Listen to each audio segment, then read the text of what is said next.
think something that I find myself getting sort of stuck in is when there's a moment of less activity, less productivity, and it feels like I'm stuck. So it's back to the business thing, but it's not just business.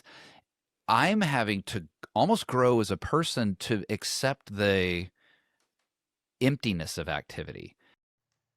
Ooh, that's good. For many parents, one of the biggest life transitions comes when the kids leave home and the house suddenly feels a whole lot quieter. And one couple is sharing their empty nest journey with listeners and readers on their podcast and now a book called The Loud Quiet. Welcome to Clancy and Rick Denton.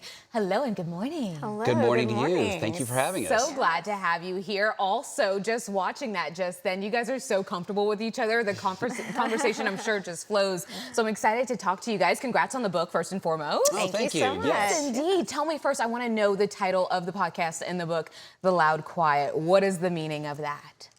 So that first weekend home, after dropping your kids off from college, sending them on a plane to a new city for work, whatever it may be, there are no feet stomping upstairs, no video games coming from the media room, no loud music playing during the shower.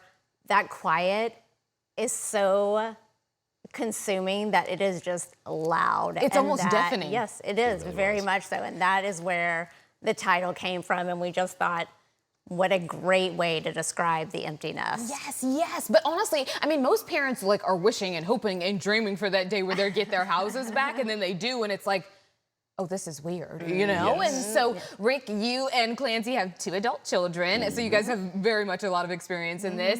And in 2023, the last one left for college. SMU, actually, yes? She is at Arizona. We Arizona. do have one at law school at SMU as well, Nice. but yes. Oh my goodness. Okay, Yeah. so what sparked both of you to turn your experience into a podcast? Did you think other people would relate to this? Yeah, so many parents are like right now at this season, right now, are so excited about graduation. They're feeling that moment. They're excited about, yay, my kid finally hit that moment. And then after all the celebration quiets down, those parents start to realize, wait, what's next?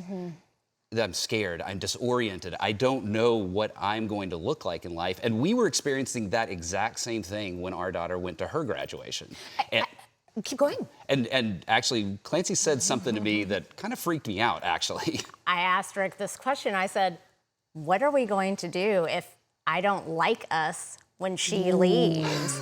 Yes. And Try hearing that one. that kid glue is gone. Yeah. And so we know a lot of parents are thinking that. What is our life going to look like as a couple? What is my parenting going to look like now? How am I independently going to change when my identity starts to shift? I was just about to say, it sounds like almost an identity crisis. Usually we talk about the child going off and how much of a change they're going through. We don't even think about the empty nesters who are also going to be going through a change. Clancy, one thing people love about your podcast is how real and relatable it is, and we just touched on that, and those emotional moments and those laugh out loud stories. How do you know when it's the right story to share, per se?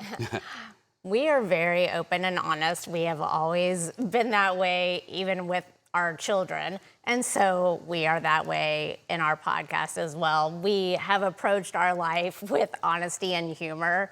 And really, that is the only way that we figured we could approach this phase of life as well. And we have cried on the podcast. We laugh a lot. We have a lot of humor. It seems like it's your own laugh. therapy in a sense. That is one of the reasons that we started this. We said, we are going to do this just to stay connected as a couple, and it will be our weekly therapy session. And then others started enjoying it as well and tuning in and commenting and asking questions. And so, yeah, that's why Way we to tap continue. into your relationship. I like it. Very good. Anything that surprised you that's come up out of the conversations that you guys have had? You know, one of the things that has really surprised me about the empty nest is this fall back into the rhythm. Once the kids, who are the element that is what has driven your schedule for 20 years, in some cases 30 years, some cases even more. Well, when the kid glue and the kid schedule makers aren't there anymore, it's real easy to fall back into just a basic rhythm of doing nothing. And so the empty nest is something that you have to choose to be very intentional about. What is this phase going to look like for me, for us? Because in the absence of that intentional choice, it just kind of falls into sort of a nothingness. Yes, yes, and that's what we actually got to hear you talk about at the beginning of this interview, which is so beautiful. Tell me, because this is so timely. Graduations are happening, empty nests are happening at this moment. How can we get our hands on the book, and how can we hear some of the episodes as well? The best place for everyone to reach out to us and connect with us is through our website, theloudquiet.com. Our book is there, our episodes are there, you can find our community there.